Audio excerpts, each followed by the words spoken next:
नमस्कार, मैं हूं बिलाल और आप देख रहे हैं मेरे साथ नेशन 24 न्यूज। और चलिए बात करेंगे। सबसे पहले हम आपको बता दें कि उत्तर प्रदेश में होने वाले विधानसभा के चुनाव को लेकर सभी राजनीतिक पार्टियां अपनी अपनी जीत के दावे कर रही हैं। हर एक पार्टी अपनी अपनी जो है जनता के बीच पहुंचकर समर्थन हासिल करने की यहाँ पर कोशिश की जा रही है। उत्तर प्रदेश में इस बार पहली बार चुनाव लड़ने जा रही है आम आदमी पार्टी भी अपनी पूरी ताकत चुनाव में लगा चुकी है। सवाल ये उठता है कि आखिरकार उत्तर प्रदेश में 2022 में यहाँ पर किस पार्टी को कितना जनाधार मिलेगा, कौन सी पार्टी कितने यहां पर सीटें जीतकर जो है जनता के बीच आ रही है। इसी पर विस्तार से बातचीत करने के लिए मेरे साथ मेरठ शहर से आम आदमी पार्टी के प्रत्याशी कैप्टन कपिल जी मेरे साथ सीधा लाइव जुड़ रहे हैं। उनसे जानने की कोशिश करेंगे कि आखिरकार चुनाव का माहौल क्या है, किस तरीके से जनता का समर्थन उन्हें यहां पर मिल रहा है। कपिल जी, सबसे पहले तो स्वागत है आपका नेशन 24 न्यूज पर। अब सवाल सर मेरा आपसे पहला यह है कि आखिरकार जो विधानसभा का चुनाव चल रहा है, तैयारियां कैसी चल रही हैं, समर्थन कैसा मिल रहा है सर? देखिए, सबसे पहले तो मैं आपका बहुत शुक्रगुजार हूं कि आप लोगों ने हमें टाइम दिया, हमारी आवाज़ जनता तक पहुंचाने का आपने एक नज़रिया दिया हमको। इसके लिए मैं आपका बहुत बहुत आभारी हूं। हमारे मुद्दे एक कॉमन आदमी के मुद्दे हैं। जैसे हमारे राष्ट्रीय अध्यक्ष केजरीवाल जी कहते हैं कि हमें आम आदमी को खास आदमी बनाना है, तो हम उसी प्रकरण में आगे बढ़ रहे हैं। और जो वर्ग काफी समय से अपने मौलिक अधिकारों से वंचित रहा है जी। और एक प्रशासन ने जिसको प्रताड़ित किया है, वो वर्ग एक नई आश के साथ में केजरीवाल जी को एक नई आशा के रूप में देख रहा है।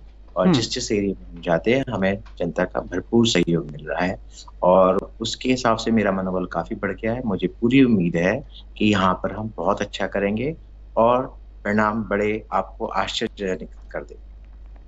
ठीक है सर, लेकिन क्या लगता है कि उत्तर प्रदेश में, क्योंकि बीजेपी और जिस तरीके से समाजवादी पार्टी पहले से यहाँ पर पार्टियों की सरकार रही है, वो अपने अपने दावे कर रहे हैं। आम आदमी पार्टी को कितनी सीटें मिल रही हैं और किस तरह से और कौन से पार्टी से आपकी टक्कर होगी?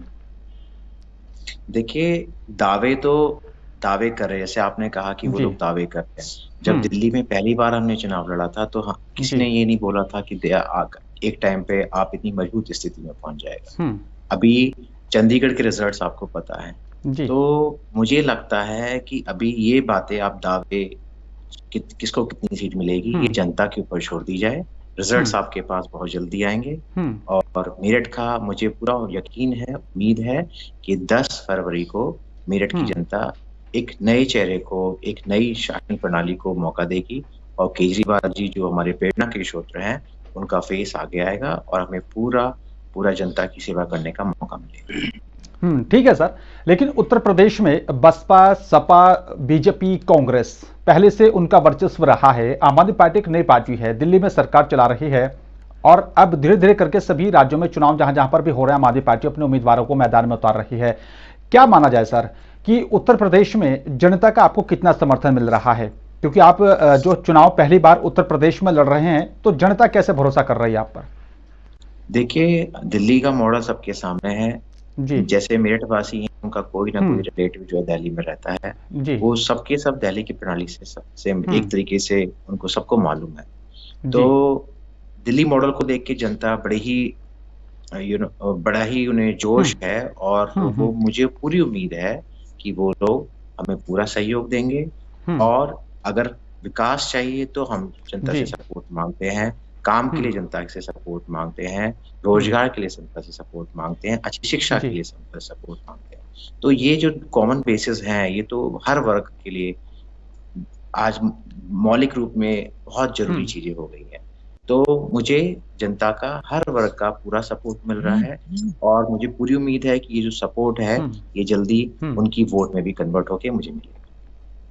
ठीक है सर। बात अगर सर यहाँ पर सपा सुप्रीमो अखिलेश यादव की जाती है, तो वो कहते हैं कि 400 प्लस सीट जीतकर पूर्ण बहुमत की सरकार बनाने जा रहे हैं।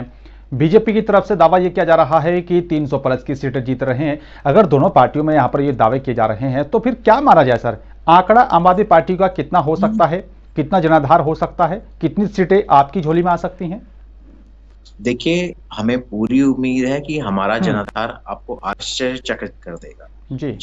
ये तो आपकी भी दायित्व बन जाता है कि आप ग्राउंड नॉलेज जो है वो लोगों को बताइए। अब हर पार्टी अपने अपने दावे कर रही है, अब उनके दावों में वो कितना खरा उतरती है वो तो उन्हें टाइम ही बताएगा। पर मुझे पूरी उम्मीद है कि आम आदमी पार्टी केजरीवाल जी के नाम के साथ में एक अच्छे काम के लिए बहुत अच्छी पावर में आएगी और हमें बहुत अच्छा बहुमत प्राप्त होगा। ठीक है सर। लेकिन बीजेपी की तरफ से यहां पर यह भी दावा किया जा रहा है कि दिल्ली की मौलिक भौतिक जो है स्थिति अलग है, वहां के मुद्दे अलग हैं। उत्तर प्रदेश एक बड़ा राज्य है और यहां पर जो है यहां के मुद्दे अलग हैं, तो ऐसे में आम आदमी पार्टी फिट नहीं बैठती उत्तर प्रदेश के चुनाव में। उसको लेकर आप क्या कहेंगे?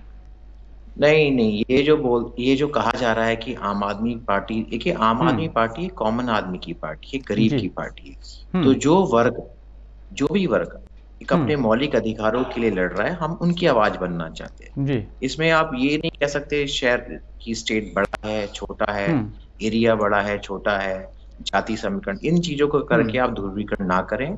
सिर्फ और सिर्फ हमारी आवाज एक कॉमन आदमी के लिए आवाज है, एक आम आदमी के लिए आवाज है और उन्हीं की आवाज को उजागर करना चाहते हैं।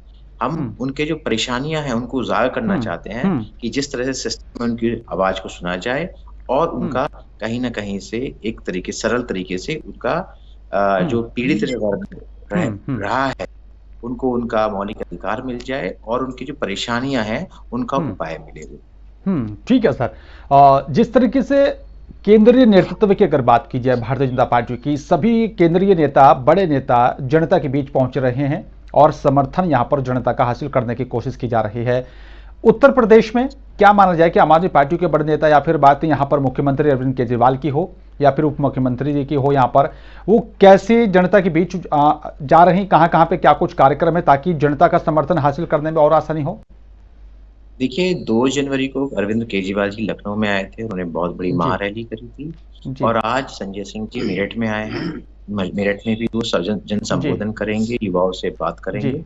तो मुझे लगता है कि हमारे जो शीर्ष नेतृत्व हैं वो भी पूरी जान से हमारे साथ में है और आप इसके परिणाम देखेंगे जिस तरह से वो हम डोर टू डोर कैंपेन कर रहे हैं, लोगों से मिल रहे हैं, लोगों की परेशानियों को समझ रहे हैं।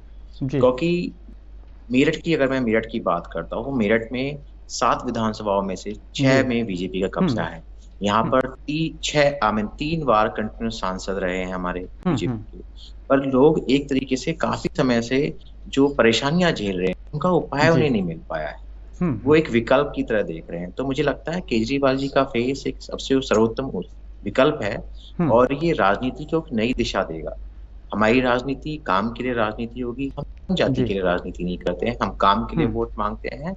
और एक केजरीवाल जी ऐसे नेता हैं जो बोलते हैं अगर मैं काम ना करूं तो मुझे दोबारा वोट मत। तो जो आदमी काम के लिए आपसे वोट मांगता है, तो मुझे लगता है कि उससे बड़ा जो आदमी ये चाहता है कि मैं गरीब की मदद करूं, जो जरूरतमंद की मदद करूं, उससे अच्छा ना तो मुझे राष्ट्रवाद समझ में आता है और ना ही कोई विचारधारा समझ में आती है। तो आप देखिए नतीजे आपके सामने जल्दी आएंगे और हम बहुत अच्छा करने वाले हैं उत्तर प्रदेश। चलिए शुक्रिया सर, आपका बहुत बहुत धन्यवाद, आपने अपना कीमती वक्त निकाला। जनता जनार्दन है, देखना होगा यहाँ पर जनता का समर्थन यहाँ पर किस पार्टी को मिलता है। फिलहाल मेरे साथ सिर्फ इतना ही। नमस्कार।